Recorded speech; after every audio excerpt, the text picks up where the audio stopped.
की आवश्यकता होती है, उसी तरह वन्य जीवों के लिए भी वनों की आवश्यकता होती है।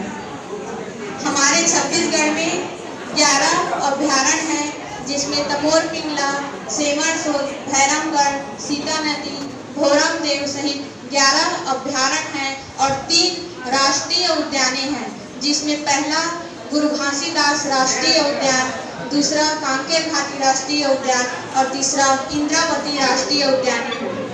ये उद्याने और पूरा अभ्यारण्य वन्य जीव संरक्षण के उद्देश्य से बनाया गया है और इस वन्य जीव संरक्षण के लिए हम सभी को पूरी तरह उन पर आत्मनिर्भर होकर पेड़ पौधे लगाना चाहिए।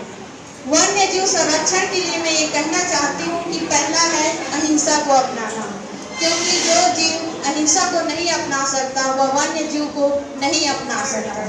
अभी नवरात्रि का पर्व चल रहा है, लोग कहते हैं कि नवरात्रि के पर्व पर तो हम बिल्कुल नहीं खाते, लोग ये भी कहते हैं कि मंगलवार को तो हम बिल्कुल नहीं खाते, लेकिन बाकी दिन छोड़ते नहीं हैं, ये भी सत्य है।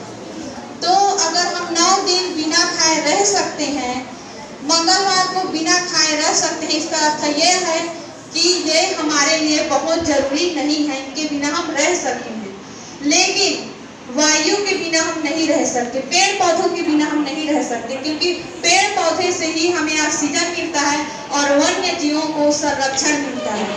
वन्य जीव पूरी तरह पेड़ पौधे पर ही निर्भर रहते हैं।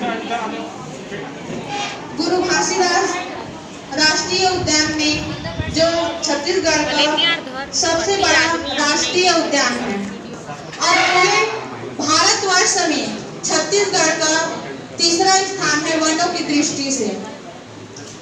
और कबीरदास जी एक दोहा कहते हैं कि पोथी पढ़ जग मुआ, पंडित भया न कोई, ढाई आखर प्रेम का, पढ़े सो पंडित होए। अर्थात जो अहिंसा को अपनाएगा वही वन्य जीवों का संरक्षण कर सकता है। तो हम सभी इस बात को समझें और वन्य जीवों के संरक्षण के लिए प्रयास करें और इसी प्रयास के साथ हम धीरे धीरे उनके संरक्षण, उनकी सुरक्षा का ध्यान रखें।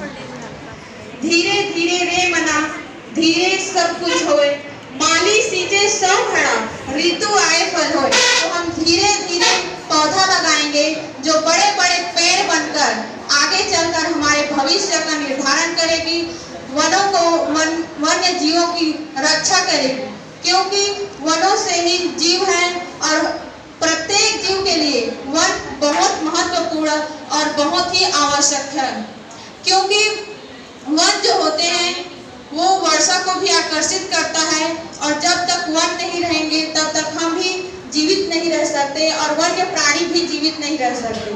वन्य प्राणियों के लिए जितनी आवश्यकता वनों की है उतनी आवश्यकता हमें भी है। इसी के साथ मैं आप सभी को एक कहना चाहती हूँ कि आप सभी पेड़ लगाएं और वन्य जीवों की सुरक्षा का दायित्व निभाएं और एक एक पेड़ जरूर लगाएं। इंसान अपने पूरे जीवन काल में एक व्यक्ति 500 वृक्षों का ऑक्सीजन अकेले लेता है, लेकिन ये दुर्भाग्य की बात है कि कई व्यक्ति ऐसे हैं जो अपने पूरे जीवन काल में एक भी पेड़ नहीं लगाते। तो हम इस बात को समझें और आगे भविष्य को उजागर करें।